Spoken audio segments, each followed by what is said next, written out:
கர்த்தராகிய இயேசு கிறிஸ்துவின் நாமத்தில் உங்களுக்கு என் அன்பான வாழ்த்துக்கள். இன்றைய தினம் ஒரு முக்கியமான வேத கேள்விக்கு நாம் வேதத்திலிருந்து விடை காண இருக்கிறோம்.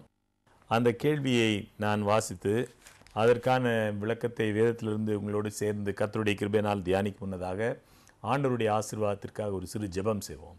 கிருபை நிறைந்த எங்கள் ஆண்டவரே, உம்முடைய வேதத்திலிருந்து அநேக விளக்கங்களை நாங்கள் பெற்றுக்கொள்ளவும், உம்முடைய சித்தத்தை நாங்கள் புரிந்து கொள்ளவும், உம்முடைய சித்தத்திற்கு கீழ்ப்படியவும் கிருபையாக நீர் எங்களை ஆசீர்வதித்தருளும். நாங்கள் இந்த சத்தியங்களை படிப்பது மாத்திரமல்ல, எங்களுடைய வாழ்க்கையில் அன்றாடம் அதை கடைபிடிக்க உம்முடைய உன்னத ஆவின் பலத்தை தாரும். தேவரீர் எங்களுக்கு வாக்களித்திருக்கிற உம்முடைய சமாதானத்தினால் எங்கள் ஒவ்வொருவரையும் எங்கள் குடும்பங்களையும் நிறைத்தருளும். கர்த்தராகிய இயேசுவின் நாமத்தில் ஜெபம் கேளும் பிதாவே, ஆமேன். இன்றைக்கு ஒரு கேள்வி ஒரு நண்பர் கேட்டிருக்கின்றார்கள்.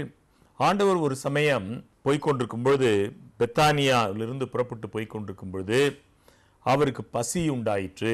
மார்க் 11ஆம் அதிகாரத்தில் வாசிக்கிறோம். அப்பொழுது இலைகள் உள்ள ஒரு அத்தி மரத்தை தூரத்திலே கண்டு, 13ஆம் வாக்கியத்தை வாசிக்கின்றேன். மார்க் 11ஆம் அதிகாரம் 13ஆம் வாக்கியம். அப்பொழுது இலைகள் உள்ள ஒரு அத்தி மரத்தை தூரத்திலே கண்டு அதில் ஏதாகிலும் அகப்படுமோ என்று பார்க்க வந்தார். அத்திப்பழ காலமாய் இராதபடியால் அவர் அதனிடத்தில் வந்தபோது அதில் இலைகளை அல்லாமல் வேறொன்றையும் காணவில்லை. அப்பொழுது இயேசு அதை பார்த்து, இது முதல் ஒரு காலும் ஒருவனும் உன்னிடத்தில் கனியை புசியாதிருக்க கடவன் என்றார். அதை அவருடைய சீஷர்கள் கேட்டார்கள். 20ஆம் வாக்கியத்திலிருந்து வாசிக்கிறேன். மறுநாள் காலையிலே அவர்கள் அவ்வழியாய் போகும்போது அந்த அத்தி மரம் வேரோடே பட்டு போயிருக்கிறதை கண்டார்கள். பேதுரு நினைவு கூர்ந்து அவரை நோக்கி, இதோ நீர் சபித்த அத்திமரம் பட்டு போயிற்று என்றான். இந்த வேதாகம கேள்வி என்னவென்றால், ஆண்டவர் ஒரு அத்தி மரத்தை பார்க்கிறார். இங்கே வசனம் சொல்லுகிறது, அப்பொழுது இலைகள் உள்ள ஒரு அத்தி மரத்தை தூரத்திலே கண்டு அதில் ஏதாயிலும் அகப்படுமோ என்று பார்க்க வந்தார். அத்திப்பழ காலமாய் இராதபடியால் அவர் அதனிடத்தில் வந்தபோது அதில் இலைகளை அல்லாமல் வேறொன்றையும் காணவில்லை. அப்பொழுது ஆண்டவர் அதை சபிக்கிறார். கேள்வி என்னவென்றால், இந்த அத்தி மரத்தை ஆண்டவர் பார்க்கிறார். அத்திப்பழ காலமாய் இராதபடியால் அதில் கனி ஒன்றுமில்லை. ஆனால் அந்த மரத்தை பார்த்து ஆண்டவர் சபிக்கிறார். இது நியாயமா ஆண்டவர் செய்தது? அத்திப்பழ காலமாய் இராததினால் அந்த மரத்திலே கனிகள் இல்லை. அப்படி இருக்கும் பொழுது ஆண்டவர் ஏன் அதை சபித்தார் என்பது கேள்வி. இந்த கேள்விக்கு நாம் கர்த்தருடைய கிருபையினால் இன்றைக்கு விடை பார்ப்போம். அதற்கு முன்னதாக நான் விரிவான இந்த சம்பவத்தை ஒட்டிய வேறு அநேக பகுதிகளை உங்களுக்கு விளக்கி இந்த கேள்விக்கான பதிலை நாம் காண முற்படுவோம். முதலாவதாக மத்தேயு எழுதின சுவிசேஷம் 3ஆம் அதிகாரத்துக்கு திருப்போம். மத்தேயு 3ஆம் அதிகாரம். இங்கே யோவான் ஸ்நானகன் ஆண்டவருடைய வருகைக்கு முன்னதாக அவருக்கென்று வழியை ஆயத்தம் பண்ணும்படி பிரசங்கிக்கிறார். 2ஆம் வாக்கியத்தை வாசிக்க, மனம் திரும்புங்கள், பரலோக ராஜ்யம் சமீபித்திருக்கிறது என்று பிரசங்கம் பண்ணினான். யோவான் பிரசங்கிக்கிறார். எப்படி பிரசங்கம் பண்ணுகிறார்? மனம் திரும்புங்கள், பரலோக ராஜ்யம் சமீபித்திருக்கிறது. யாரை பார்த்து பேசுகிறார்? இஸ்ரவேல் மக்களை பார்த்து பேசுகிறார். பரிசேயர், சதுசேயர், வேதபாரகர், நியாய சாஸ்திரிகள் எல்லாம் இருக்கிறார்கள். மனம் திரும்புங்கள் என்று சொல்லுகிறார். அப்பொழுது அவர்களுக்கு ஆச்சரியமாக இருந்திருக்கும். அவர்கள் மிகவும் பக்தி வைராக்கியமுடைய மனிதர்கள், மிகவும் நுட்பமாக ஆண்டவருடைய வார்த்தைகளுக்கெல்லாம் நியாயப்பிரமாணங்களுக்கெல்லாம் அவர்கள் கீழ்ப்படிய மிகவும் கடுமையாக அவைகளை பின்பற்றுகிறவர்கள். அப்படிப்பட்டவர்களை பார்த்து இந்த யோவான் சொல்லுகிறார், மனம் திரும்புங்கள் என்று சொல்லுகிறார். அவர் இன்னும் எவ்வளவு கடினமாக சொல்கிறார் என்று பாருங்கள். 7ஆம் வாக்கியத்தை வாசிக்கிறேன். பரிசேயரிலும் சதுசேயரிலும் அநேகர் தன்னிடத்தில் ஞானஸ்நானம் பெறும்படி வருகிறதை அவன் கண்டு, விரியன் பாம்பு குட்டிகளே, வரும் கோபத்துக்கு தப்பித்துக் கொள்ள உங்களுக்கு வகை காட்டினவன் யார்? விரியன் பாம்பு குட்டிகள் என்று சொல்கிறார். மிக கடுமையான வார்த்தைகளை உபயோகிக்கிறார். 9ஆம் வாக்கியத்தை பாருங்கள். ஆபிரகாம் எங்களுக்கு தகப்பன் என்று உங்களுக்குள்ளே சொல்லிக்கொள்ள நினையாதிருங்கள். தேவன் இந்த கல்லுகளினாலே ஆபிரகாமுக்கு பிள்ளைகளை உண்டு பண்ண வல்லவராயிருக்கிறார் என்று உங்களுக்கு சொல்கிறேன். நீங்கள் ஆபிரகாமுடைய பிள்ளைகள் என்று, ஆபிரகாம் உங்களுக்கு தகப்பன் என்று உங்களுக்குள்ளே சொல்லிக்கொள்ள நினைக்க வேண்டாம், இந்த கல்லுகளினாலே தேவன் ஆபிரகாமுக்கு பிள்ளைகளை உண்டு பண்ண வல்லவராயிருக்கிறார் என்று சொல்கிறார். ஒரு நல்ல வேத எழுத்தாளர் மிஸ்ஸஸ் எலன் ஜி ஒயிட் என்று அவர்கள் பெயர். மிக அற்புதமாக ஆண்டவரால் பயன்படுத்தப்பட்ட ஒரு தேவனுடைய ஊழியக்காரி. அவர்கள் அநேக புத்தகங்கள் எழுதியிருக்கிறார்கள். அதில் ஒரு புத்தகத்தில் மிக அழகான விளக்கத்தை எழுதியிருக்கிறார்கள். என்ன எழுதியிருக்கிறார்கள் என்றால், இந்த கல்லுகளினாலே தேவன் ஆபிரகாமுக்கு பிள்ளைகளை உண்டு பண்ண வல்லவராயிருக்கிறார் என்று யோவான் சொன்னபோது, இந்த கல்லுகளினாலே என்றபோது அவர் கல்லுகளை பார்த்து சொல்லவில்லை, அவர் ஏதோ தரையில் கிடந்த கற்களை பார்த்து சொல்லவில்லை. இந்த கல்லுகளினாலே தேவன் ஆபிரகாமுக்கு பிள்ளைகளை உண்டு பண்ண வல்லவராயிருக்கிறார் என்று அவர் சொன்னபோது புறஜாதி மக்களை சுட்டி காண்பித்து பேசினார். ஏனென்றால் அந்த காலத்தில் இந்த இஸ்ரவேல் மக்கள், அந்த ஆசாரியர்கள், சதுசேயர்கள், வேதபாரர்கள், பரிசேயர்கள், இவர்கள் எல்லாரும் புறஜாதியாரை கல்லுகள் என்று அவர்கள் எண்ணினார்கள். அவர்களை நாய்கள் என்று கருதினார்கள், பன்றிகள் என்று அவர்களை கருதினார்கள். ஆண்டவரும் கூட ஒரு முறை ஒரு ஸ்திரீயினுடைய மகளை குணப்படுத்தும்படி அந்த ஸ்திரீ அவளிடத்தில் வந்தபோது, பிள்ளைகளின் அப்பத்தை எடுத்து நாய்க்குட்டிகளுக்கு போடுகிறது நல்லதல்ல என்று கூறினார். அப்படியானால் ஆண்டவர் இந்த புற இனத்தாரை, இஸ்ரவேலர் அல்லாதவர்களை நாய்கள் என்று ஆண்டவர் சொல்லவில்லை. அந்த நாட்களில் இஸ்ரவேலர்களுடைய வழக்கம் எப்படி இருந்தது அதை அவர் சுட்டி காண்பிக்கிறார். நீங்கள் இவர்களை நாய்கள் என்று நினைக்கிறீர்களே, இவர்களுடைய விசுவாசம் எப்படிப்பட்டது என்று பாருங்கள் என்று ஆண்டவர் ஒரு வாய்ப்பை அங்கு ஏற்படுத்துகிறார். ஆண்டவர் ஒருபோதும் அந்த ஸ்திரியை மனம் புண்பட அவர் பேசவில்லை. நாய்க்குட்டிகளுக்கு போடுவது நல்லதல்ல. அங்கு ஏராளமான இஸ்ரவேல் மக்கள், வேதபாரகர், பரிசேயர், சதுசேயர்கள், ஆசாரியர்கள் அங்கே கூடியிருக்கிறார்கள்.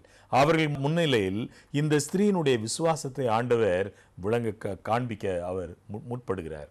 ஆகவே யோவான் சொல்கிறார், இந்த கல்லுகளினாலே தேவன் ஆபிரகாமுக்கு பிள்ளைகளை உண்டு பண்ண வல்லவராயிருக்கிறார். நீங்கள் புறஜாதிகள் என்று நினைக்கிற இந்த மக்கள், புறவினத்தார் என்று நினைக்கிற இந்த மக்கள், இவர்களிலிருந்து ஆண்டவர் தேவன் ஆபிரகாமுக்கு பிள்ளைகளை உண்டு பண்ண வல்லவராயிருக்கிறார் என்று யோவான் இங்கே சொல்லுகிறார். சரி, இந்த யோவான் மனம் திரும்புங்கள் என்று சொன்னபோது அங்கு கூடியிருந்த அந்த மக்கள் உள்ளத்தில் ஒரு கேள்வி எழுந்திருக்க வேண்டும். நாங்கள் ஏன் மனம் திரும்ப வேண்டும்? நாங்கள் தேவனுடைய பிள்ளைகளாயிற்றே, நாங்கள் ஆபிரகாமின் புத்திரராயிற்றே, நாங்கள் கற்பனைகளை எழுத்துக்கு எழுத்து கடைபிடிக்கிறோமே, ஓய்வு நாளை ஆசரிக்கிறோமே, தசமபாகம் செலுத்துகிறோமே, ஆலயத்திற்கு தவறாமல் செல்லுகிறோமே, நாங்கள் அடிக்கடி உபவாசம் செய்கிறோமே, மனம் திரும்புங்கள் என்று எங்களை பார்த்து சொல்வதற்கு நாங்கள் என்ன மனம் திரும்ப வேண்டும்?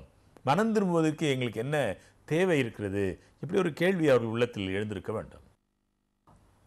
யோவான் இந்த மனம் திரும்புங்கள் என்றால் என்ன என்பதை குறித்து அவர் சொல்லுகிறார். நீங்கள் இன்னும் சற்று நிதானமாக இதையெல்லாம் இந்த அதிகாரத்தை வாசிப்பீர்கள் என்றால், இஸ்ரவேல் மக்களை ஒரு மரத்திற்கு, ஒரு விருட்சத்திற்கு அவர் ஒப்பிடுவதை நீங்கள் பார்க்கலாம். 10ஆம் வாக்கியத்தை வாசிக்கிறேன். இப்பொழுதே கோடரியானது மரங்களின் வேரருகே வைத்திருக்கிறது, ஆகையால் நல்ல கனி கொடாத மரமெல்லாம் வெட்டுண்டு அக்கினியிலே போடப்படும். யோவான் சொல்கிறார், கோடரியானது மரங்களின் வேரருகே வைக்கப்பட்டிருக்கிறது, நல்ல கனி கொடாத மரமெல்லாம் வெட்டுண்டு அக்கினியிலே போடப்படும். அப்படியானால் மனம் திரும்புங்கள் என்றால் என்ன? கனி தரும் ஒரு ஜீவியத்தை செய்யுங்கள், கனி கொடுங்கள். இஸ்ரவேல் மக்களை ஒரு விருட்சத்திற்கு, ஒரு மரத்திற்கு ஒப்பிட்டு நீங்கள் கனி தர வேண்டும் என்று யோவான் சொல்லுகிறார். சரி, அப்படி கனி என்றால் என்ன? கனி தருவது என்றால் என்ன? நீங்கள் லூக்கா எழுதின சுவிசேஷம் 3ஆம் அதிகாரத்தில் பார்ப்பீர்கள் என்றால் அந்த கனிகள் என்ன என்பதை யோவான் விளக்கி சொல்கிறதை பார்க்கலாம். இந்த பரிசேயர், சதுசேயர், வேதபாரகர்கள் மாத்திரமல்ல, மற்ற மக்களும் அங்கே யோவானுடைய சுவிசேஷத்தை, பிரசங்கத்தை கேட்டுக்கொண்டிருந்தார்கள். 8ஆம் வாக்கியம், மனம் திரும்புதலுக்கு ஏற்ற கனிகளை கொடுங்கள், ஆபிரகாம் எங்களுக்கு தகப்பன் என்று உங்களுக்குள்ளே சொல்ல தொடங்காதிருங்கள் என்றெல்லாம் சொல்லிவிட்டு 10ஆம் வாக்கியத்தை வாசிக்கிறேன். அப்பொழுது ஜனங்கள் அவனை நோக்கி, அப்படியானால் நாங்கள் என்ன செய்ய வேண்டும் என்று கேட்டார்கள். அவர்களுக்கு அவன் பிரதியுத்தரமாக, 2 அங்கிகளை உடையவன் இல்லாதவனுக்கு கொடுக்க கடவன், ஆகாரத்தை உடையவனும் அப்படியே செய்ய கடவன் என்றான். கனி கொடுங்கள் என்றால் என்ன? நாங்கள் என்ன செய்ய வேண்டும்? யோவான் சொல்கிறார், 2 அங்கிகள் இருந்தால் ஒன்றை நீ கொடுத்து விடு, ஆகாரத்தை உடையவன் அப்படியே செய். ஆயக்காரரும் 12ஆம் வாக்கியம், ஆயக்காரரும் ஞான ஸ்நானம் பெற வந்து அவரை நோக்கி, போதகரே, நாங்கள் என்ன செய்ய வேண்டும் என்று கேட்டார்கள். கனி தர வேண்டும் என்று சொல்கிறீரே, கனி தருதல் என்றால் என்ன, நாங்கள் என்ன செய்ய வேண்டும் என்று கேட்டார்கள். அதற்கு அவன் 13ஆம் வாக்கியம், அதற்கு அவன், உங்களுக்கு கட்டளையிட்டிருக்கிறதற்கு அதிகமாய் ஒன்றும் வாங்காதிருங்கள் என்றான். கனி கொடுப்பது என்றால் என்ன? அடுத்த வாக்கியத்தை பாருங்கள், 14ஆம் வாக்கியம். போர்ச்சேவகரும் அவனை நோக்கி, நாங்கள் என்ன செய்ய வேண்டும் என்று கேட்டார்கள். கனி தர வேண்டும் என்று போதிக்கின்றீரே, எப்படி கனி தருவது? கனி தருவது என்றால் என்ன? நாங்கள் என்ன செய்ய வேண்டும்? அதற்கு அவன், நீங்கள் ஒருவருக்கும் இடுக்கண் செய்யாமலும் பொய்யாய் குற்றம் சாட்டாமலும் உங்கள் சம்பளமே போதும் என்றும் இருங்கள். அப்படியானால் இந்த வாக்கியங்களை எல்லாம் நாம் படிக்கும் பொழுது கனி தருதல் என்றால் என்ன, கனி கொடுங்கள் என்று சொல்லுகிறாரே என்ன, நீங்கள் இதை கூர்ந்து கவனிப்பீர்கள் என்றால், கனி தரும் வாழ்க்கை என்பது என்ன? நமது நடைமுறை வாழ்க்கையில், நமது அன்றாட ஜீவியத்தில் கிறிஸ்துவின் அன்பை மற்றவர்களோடு பகிர்ந்து கொள்வதுதான் கனி தரும் ஜீவியம் என்று யோவான் சொல்லுகிறார். இந்த பரிசேயர்கள், சதுசேயர்கள், வேதபாரகர்கள், இவர்கள் எல்லாரும், ஆசாரியர்கள், இவர்கள் எல்லாரும் தேவனுடைய கற்பனைகளை எழுத்துக்கு எழுத்து கீழ்ப்படிந்தவர்கள். அவர்கள் ஓய்வு நாளை மிகவும் ஜாக்கிரதையாக ஆசரித்தவர்கள். தேவன் கொடுத்த கட்டளைக்கும் அதிகமாக அநேக மனித பாரம்பரியங்களை புகுத்தி ஓய்வு நாளை கடுமையாக ஆசரித்தார்கள். கற்பனைகளை எல்லாம் கை கொண்டார்கள். தேவாலயத்திற்கு ஒழுங்காக சென்றார்கள். ரொம்ப காணிக்கைகளை கொடுத்தார்கள். தசமபாகம் கொடுத்தார்கள். உபவாசம் செய்தார்கள். ஆனாலும் அங்கே ஆண்டவர் சொல்கிறார், அவர்களுடைய வாழ்க்கையில் கனி இல்லை, கனிகள் இல்லை. அப்படியானால் கனி தருவது என்றால் என்ன? உங்களுடைய அன்றாட ஜீவியத்தில் ஆண்டவருடைய அன்பை உடன் மனிதரோடு பகிர்ந்து கொள்ளுங்கள். ஒரு காரியத்தை நாம் நன்கு கவனிக்க வேண்டும். ஆண்டவர் இந்த நியாய பிரமாணத்தை கைக்கொள்வதல், ஓய்வு நாளை ஆசரித்தல், கற்பனைகளுக்கு கீழ்ப்படிதல், இவைகள் அவசியம் அல்ல என்று சொல்லுகிறாரா என்றால் அப்படி சொல்லவில்லை. அவர் என்ன சொல்லுகிறார்? இது போதாது, இவைகளையும் செய்ய வேண்டும், அவைகளையும் விட்டுவிடாது இருக்க வேண்டும் என்று ஆண்டவர் சொல்வதை நீங்கள் பார்க்கலாம். மத்தேயு 23ஆம் அதிகாரம் 23ஆம் வாக்கியத்தை வாசிக்கிறேன். மாயக்காரராகிய வேதபாரகரே, பரிசேயரே, உங்களுக்கு ஐயோ, நீங்கள் ஒர்த்தலாமிலும் வெந்தயத்திலும் சீரகத்திலும் தசமபாகம் செலுத்தி நியாயப்பிரமாணத்தில் கற்பித்திருக்கிற விசேஷித்தவைகளாகிய நீதியையும் இரக்கத்தையும் விசுவாசத்தையும் விட்டுவிட்டீர்கள். இவைகளையும் செய்ய வேண்டும், அவைகளையும் விடாதிருக்க வேண்டும். அவர்கள் கற்பனைகளை மிக கடுமையாக கடைபிடித்தார்கள். ஆண்டவர் சொல்கிறார், இது நீங்கள் செய்திருக்கிறீர்கள், ஆனால் நியாயப்பிரமாணத்தில் கற்பித்திருக்கிற விசேஷித்தவைகளாகிய நீதியையும் இரக்கத்தையும் விசுவாசத்தையும் விட்டுவிட்டீர்கள். இவைகளையும் செய்ய வேண்டும், அவைகளையும் விடாதிருக்க வேண்டும் என்று ஆண்டவர் சொன்னார். அப்படியான கருமையான நண்பர்களே, ஆண்டவர் இங்கே ஒரு முக்கியமான பாடத்தை கற்பிக்கிறார். என்ன பாடம்? நாம் நமது அன்றாட ஜீவியத்தில் ஆண்டவருடைய அன்பை மற்றவர்களோடு பகிர்ந்து கொள்வது நம்முடைய கடமைகளில் மிக பிரதானமான கடமை. நியாயப்பிரமாணத்தை எழுத்துக்கு எழுத்து கீழ்ப்படிவது மாத்திரமல்ல, அப்படி கீழ்ப்படிவதால் ரட்சிப்பை நாம் சம்பாதித்து கொள்ள முடியாது. நியாயப்பிரமாணத்துக்கு தேவனுடைய கிருபையினால் நாம் கீழ்ப்படிய வேண்டும். ஆனால் தேவனுடைய அன்பை உடன் மனிதரோடு நாம் பகிர்ந்து கொள்வது மிகவும் விசேஷம். இன்னொரு காரியத்தை இங்கே நாம் பார்க்கிறோம். லூக்கா எழுதின சுவிசேஷம் 13ஆம் அதிகாரம். லூக்கா 13ஆம் அதிகாரம். இந்த 13ஆம் அதிகாரத்தில் ஆண்டவர் ஒரு ஓமையை சொல்கிறார். 6ஆம் வாக்கியத்திலிருந்து வாசிக்கிறேன். அப்பொழுது அவர் ஒரு ஓமையை சொன்னார். ஒருவன் தன் திராட்சை தோட்டத்தில் ஒரு அத்தி மரத்தை நட்டிருந்தான். அவன் வந்து அதிலே கனியை தேடின போது ஒன்றும் காணவில்லை. அப்பொழுது அவன் தோட்டக்காரனை நோக்கி, இதோ 3 வருஷமாய் இந்த அத்தி மரத்திலே கனியை தேடி வருகிறேன், ஒன்றையும் காணவில்லை. இதை வெட்டி போடு, இது நிலத்தையும் ஏன் கெடுக்கிறது என்றான். நீங்கள் ஒரு சின்ன ஒரு வீட்டு கணக்கு போல ஏதோ ஒரு ஒரு உங்களுடைய ஆய்வுக்காக ஒரு காரியத்தை முன்வைக்கிறேன். நீங்கள் ஏதாகிலும் வேத விளக்க உரைகள் உங்களிடத்தில் இருக்குமானால், கண்கார்டன்ஸ், இப்படிப்பட்ட ஏதாகிலும் விளக்க உரைகள் உதவியாக படிப்பதற்கு ஆராய்வதற்கான ஏது கரங்கள் இருக்குமானால் நீங்கள் பாருங்கள். குரோனாலஜி என்று ஆங்கிலத்தில் சொல்கிறோம். வரிசை கிரமமாக அந்த காலங்களின் வரிசைப்படி நடந்த சம்பவங்களை குறித்து படிக்கலாம்.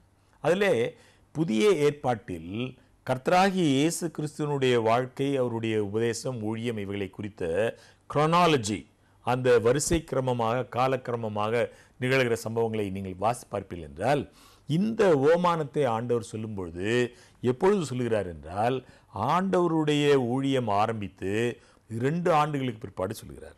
கிறிஸ்துவினுடைய ஊழியம் ஆரம்பித்து 2 ஆண்டுகள் முடிந்த நிலையில் இந்த ஓமானத்தை சொல்கிறார். நீங்கள் நன்கு கவனிப்பீர்களானால், இந்த கிறிஸ்துவனுடைய ஊழியம் ஆரம்பிப்பதற்கு 6 மாதங்களுக்கு முன்பதாக யோவானுடைய ஊழியம் ஆரம்பித்தது. யோவான் மேசியாவுக்கு வழியை ஆயத்தம் பண்ணும்படி இஸ்ரவேல் மக்களுக்கு போய்த்து வரும். நாம் வாசித்தோமே, மனம் திரும்புங்கள் என்று அவர் உபதேசிக்கிறார். ஆகவே யோவான் ஏற்கனவே 6 மாதம் அவர் போதித்திருக்கிறார், ஜனங்களை மனம் திரும்ப அழைத்திருக்கிறார். இயேசு கிறிஸ்து ஊழியத்தை ஆரம்பித்து 2 வருடங்கள் ஆயிற்று. ஆக 2.5 வருடங்கள் முடிந்து விட்டது. இந்த ஓமானத்தை ஆண்டவர் சொல்லும்பொழுது கிறிஸ்துவனுடைய ஊழியத்தில் இன்னும் 1 வருஷம் மாத்திரம் இருந்தது. ஆகவே இந்த ஓமானம் எவ்வளவு அழகாக ஆண்டவர் சொல்கிறார் பாருங்கள். அப்பொழுது அவன் தோட்டக்காரனை நோக்கி, இதோ 3 வருஷமாய் இந்த அத்தி மரத்திலே கனியை தேடி வருகிறேன், ஒன்றையும் காணவில்லை. இதை வெட்டி போடு, இது நிலத்தையும் ஏன் கெடுக்கிறது என்றான். யோவான் ஆரம்பித்து 6 மாதங்கள், கிறிஸ்து ஆரம்பித்து 2.5 ஆண்டுகள். கிறிஸ்துவனுடைய வாழ்க்கை மீதமான பொது ஊழியத்தில் 1 ஆண்டு இன்னும் மீதம் இருந்தது. 1 ஆண்டு. ஆக 3 ஆண்டுகள் இந்த இஸ்ரவேல் மக்களை தேவன் எச்சரித்திருக்கிறார். 6 மாதங்கள் யோவான் ஸ்நானகனை கொண்டும், 2.5 ஆண்டுகள் கிறிஸ்துவின் ஊழியம் நிறைவேறி 3 ஆண்டுகள் முடிந்துவிட்டது. அப்பொழுது அதற்கு அவன், ஐயா, இது இந்த வருஷமும் இருக்கட்டும், நான் இதை சுற்றிலும் குத்தி எரு போடுவேன், கனி கொடுத்தால் சரி, கொடாவிட்டால் இனிமேல் இதை வெட்டி போடலாம் என்று சொன்னான் என்றார். அப்படியானால் இந்த திராட்சை தோட்டத்தில் ஒரு அத்தி மரம் என்று சொல்லுகிறதே, இந்த மரம் எதை குறிக்கும் என்றால் யூதர்களுடைய தேசத்தை குறிக்கும், யூதர்களுடைய மக்களை குறிக்கும் ஒரு மரம். இந்த மரம் கனி கொடாமல் இருந்து கொண்டிருக்கிறது, கனி கொடுத்தால் சரி அல்லது அதை வெட்டி போடு என்று சொல்லுகிறார். கோடரியானது மரத்தின் வேர் அருகே வைக்கப்பட்டிருக்கிறது என்று ஒரு எச்சரிப்பை தருகிறார். அப்படியானால் இந்த மரம் என்பது இஸ்ரவேல் மக்களை குறிக்கும், இஸ்ரவேல் தேசத்தை குறிக்கும். அந்த மக்கள் வாழ்க்கையில் அன்றாட ஜீவியத்தில் கனிதரும் வாழ்க்கை இல்லை, கற்பனைகளை கடைபிடித்தார்களே அன்றி தேவனுடைய அன்பை அவர்கள் பகிர்ந்து கொள்ளவில்லை. இதை குறித்து நாம் மிகவும் கூர்ந்து இதை கவனிப்போம் என்றால் விளங்கும். இப்பொழுது மீண்டும் அந்த மார்க் 11ஆம் அதிகாரத்துக்கு செல்லுவோம். இந்த கேள்வி கேட்கப்பட்டதே அந்த பகுதிக்கு நாம் செல்கிறோம். மார்க் 11ஆம் அதிகாரம். இங்கே ஆண்டவர் ஒரு மரத்தை பார்க்கிறார். பசியாக அவர் நடந்து வந்து கொண்டிருக்கிறார். அப்படி பசியாக வரும்பொழுது இலைகள் உள்ள ஒரு அத்தி மரத்தை தூரத்திலே கண்டு அதில் ஏதாகிலும் அகப்படுமோ என்று பார்க்க வந்தார். அத்தி பழ காலமாயிராதபடியால் அவர் அதனிடத்தில் வந்தபோது அதில் இலைகளை அல்லாமல் வேறொன்றையும் காணவில்லை.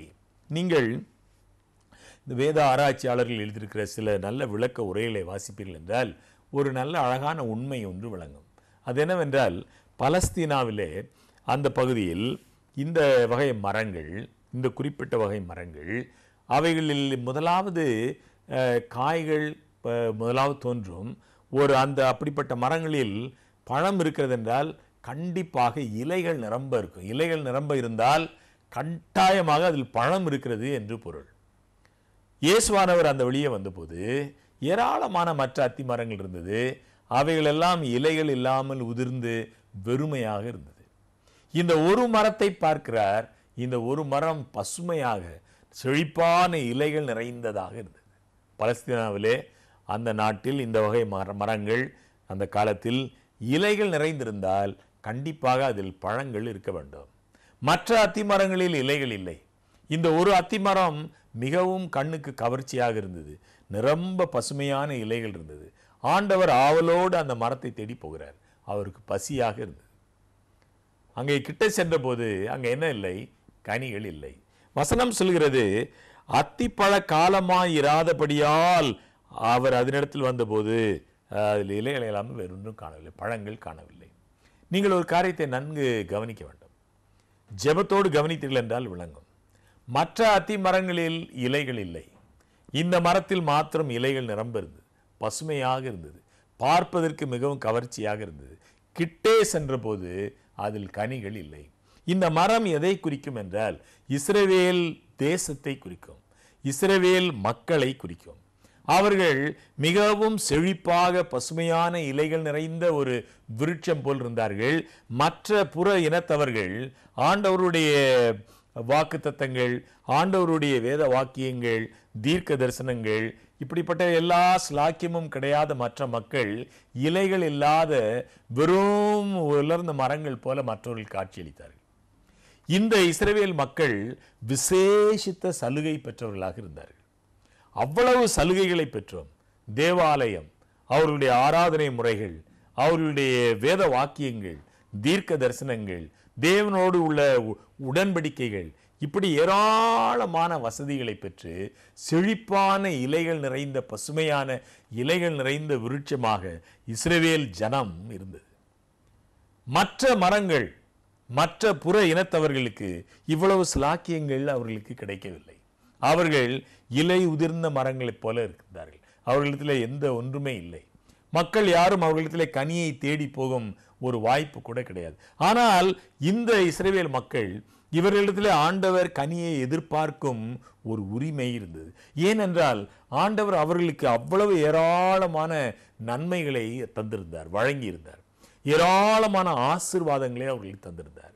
காரணம், அந்த இஸ்ரவேலரை கொண்டு உலகத்தின் மற்ற எல்லா மக்களுக்கும் ஆண்டவருடைய ரட்சிப்பின் செய்தி செல்ல வேண்டும் என்பதற்காக அவர்களை ஒரு ஏதுகரமாக, அவர்களை ஆசீர்வாதத்தை கொண்டு செல்லும் வாய்க்கால்களாக உபயோகிக்க ஆண்டவர் இஸ்ரவேல் மக்கள் மீது ஏராளமான ஆசீர்வாதத்தை பொழிந்திருந்தார். பசுமையான இலைகள் நிறைந்த செழிப்பான மரம் போல் தூரத்திலே காட்சியளித்தார்கள். கிட்டே நெருங்கி வந்தபோது கனிகள் இல்லை. சற்று முன்னதாக நாம் பார்த்தோம், கனிகள் என்பது என்ன. யோவான் ஸ்நானனிடத்திலே மக்கள் கேட்டபோது அவர் என்ன சொல்கிறார்? அனுதின வாழ்க்கையில், நம்முடைய அன்றாட ஜீவியத்தில் தேவனுடைய அன்பை உடன் மனிதரோடு நாம் பகிர்ந்து கொள்ள வேண்டும். இதைத்தான் கனிகள் என்று சொல்கிறார். மற்றபடி நியாய பிரமாணத்தை கடைபிடிப்பது, தசமபாகம் செலுத்துவது, தேவாலயத்திற்கு செல்வது, காணிக்கைகள் கொடுப்பது, உபவாசம் இருப்பது, இவைகளெல்லாம் பசுமையான இலைகள் போன்றவை. ஒரு மரத்திற்கு இலைகள் அவசியம். இலைகள் இல்லாமல் இருந்தால் அந்த மரம் என்னாகும்? இலைகள் தான் அந்த மரத்திற்குரிய ஆகாரத்தை, அதனுடைய போஷாக்கை தயாரிப்பதற்கு அந்த இலைகள் மிக மிக அவசியம். ஆகவேதான் மத்தேயு 23:23 நாம் வாசித்தோம். ஆண்டவர் சொன்னார், அவைகளையும் செய்ய வேண்டும், இவைகளையும் விட்டு விடாதிருக்க வேண்டும். தேவனுடைய கற்பனைகளுக்கு கீழ்ப்படிய வேண்டும். தேவனுடைய கற்பனைகள் தான் பாவம் என்னது என்பதை நமக்கு காண்பிக்கிறது. அவருடைய கற்பனைகள் தான். நியாய பிரமாணத்தை மீறுகிறதே பாவம் என்று வசனம் சொல்கிறது. பாவம் என்றால் என்ன? நியாய பிரமாணத்தை மீறுகிறதே பாவம். ஆகவே நான் நியாய பிரமாணத்திற்கு கீழ்ப்படிதல் அவசியம். ரோமர் எழுதின நிருபம் 3ஆம் அதிகாரம் 31ஆம் வாக்கியத்தை வாசிக்கிறேன். ரோமர் 3ஆம் அதிகாரம் 31ஆம் வாக்கியம். அப்படியானால் விசுவாசத்தினாலே நியாய பிரமாணத்தை அவமாக்குகிறோமா? அப்படி அல்ல, நியாய பிரமாணத்தை நிலை நிறுத்துகிறோமே. நான் விசுவாசிக்கிறேன், இப்பொழுது விசுவாச காலத்தில் இருக்கிறேன், கிருபையின் காலத்தில் இருக்கிறேன், கர்த்தராகிய இயேசு கிறிஸ்துவை விசுவாசிக்கிறேன், ஆகவே நியாயப்பிரமாணம் தேவையில்லை என்று சொல்லுவோமா? பவுல் அப்போஸ்தலன் சொல்கிறார், அப்படியானால் விசுவாசத்தினாலே நியாயப்பிரமாணத்தை அவமாக்குகிறோமா? அப்படி அல்ல, நியாயப்பிரமாணத்தை நிலை நிறுத்துகிறோமே. எனக்கு அருமையான நண்பர்களே, இந்த ஒரு விருட்சத்திற்கு தேவனுடைய மக்களை வேதாகமம் ஒப்பிடும்போது அந்த இலைகள் இந்த நியாயப்பிரமாணங்கள், கட்டளைகள், இவைகளுக்கு கீழ்ப்படிவதற்கு அதை ஒப்பிடலாம். கனிகள் என்பது அன்றாட ஜீவியத்தில், நம்முடைய அனுதின வாழ்க்கையில் கிறிஸ்துவின் அன்பை உடன் மனிதரோடு நாம் பகிர்ந்து கொள்வது கனிதரும் வாழ்க்கை என்று வசனம் சொல்கிறது. ஆகவே தேவனுடைய கற்பனைகளுக்கு கடைபிடிக்க வேண்டும்.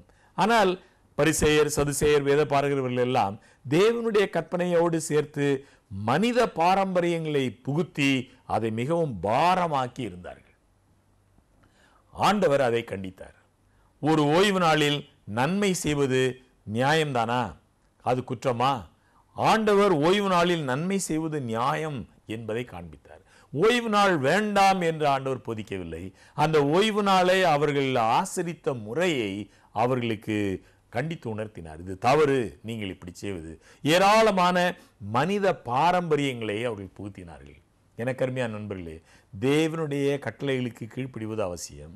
இலைகள் உள்ள பசுமையான செழிப்பான மரங்களாக, விருட்சங்களாக ஆண்டவருடைய திராட்சை தோட்டத்தில் நாம் இருக்க வேண்டும். இலைகள் மாத்திரம் இருந்தால் போதாது, கனிகள் காணப்பட வேண்டும். என்னுடைய அன்றாட ஜீவியத்தில் தேவனுடைய அன்பை, அவருடைய இரக்கத்தை, அவருடைய கிருபைகளை நான் உணர்ந்து உடன் மனிதரோடு அந்த அன்பை பகிர்ந்து கொள்கிறவனாக இருக்க வேண்டும். அப்படிப்பட்ட கிருபையை தேவன் நமக்கு தர வேண்டும் என்று நாம் ஜெபிப்போம். ஆண்டவர் நம்மை எச்சரிக்கிறார். நாம் மற்றவர்களை காட்டிலும் மேலானவர்கள் என்று நினைப்பதற்காக ஆண்டவர் இந்த சத்தியங்களை தரவில்லை. பரிசேயர் சதுசேயர் வேதபாரர்கள் எண்ணினார்கள். அவர்கள் கற்பனைகளை எல்லாம் கை கொண்டதினால் தாங்கள் ரட்சிப்புக்கு பாத்திரவான்கள் என்று எண்ணினார்கள். ரட்சிக்கப்படுவது அவர்களுக்கு அவர்களுடைய உரிமை என்று எண்ணினார்கள். ஆண்டவர் சொல்கிறார், மனிதனுடைய முயற்சியினால் அல்ல, ரட்சிப்பு என்பது நாம் சம்பாதிப்பது அல்ல, இலவசமாக தேவன் நமக்கு தரும் ஈவு. அவருடைய கிருபையினால் தான் நாம் அவருக்கு கீழ்ப்படியவும் முடியும், நம்முடைய பலத்தினால் முடியாது. ஆகவே எனக்கு அருமையான நண்பர்களே, நாம் இலைகளுள்ள விருட்சங்களாகவும் விசேஷமாக கனிதரும் விருட்சங்களாகவும் இருக்க தேவன் நம்ம ஒவ்வொருவருக்கும் கிருபை செய்வாராக. ஜெபிப்போமா? கிருபை நிறைந்த எங்கள் ஆண்டவரே, இந்த அற்புதமான உம்முடைய வேத வாக்கியங்களுக்காக உம்மை ஸ்தோத்திரிக்கிறோம். தேவரீர் எங்களுக்கு எவ்வளவு நன்மைகளை தந்திருக்கிறீர், எவ்வளவு ஆசீர்வாதங்களை எங்களுக்கு தந்திருக்கிறீர். உம்முடைய அற்புதமான ஜீவ வார்த்தைகளை நாங்கள் வாசிக்க, தியானிக்க, அவைகளை உம்முடைய கிருபையினால் புரிந்து கொள்ள எவ்வளவு அருளை எங்களுக்கு தருகிறீர். அதற்காக உம்மை ஸ்தோத்திரிக்கிறோம். எங்களுடைய வாழ்க்கை நல்ல பசுமையான இலைகள் உள்ள வாழ்க்கையாக மாத்திரமல்லாமல் கனிதரும் வாழ்க்கையாக இருக்க எங்களை ஆசீர்வதி தரலும். உம்முடைய உன்னத ஆவியின் பலனை எங்களுக்கு தாரும். எங்கள் அருமை மீட்பர் இயேசு கிறிஸ்துவின் நாமத்தில் ஜெபம் கேளும் பிதாவே, ஆமென்.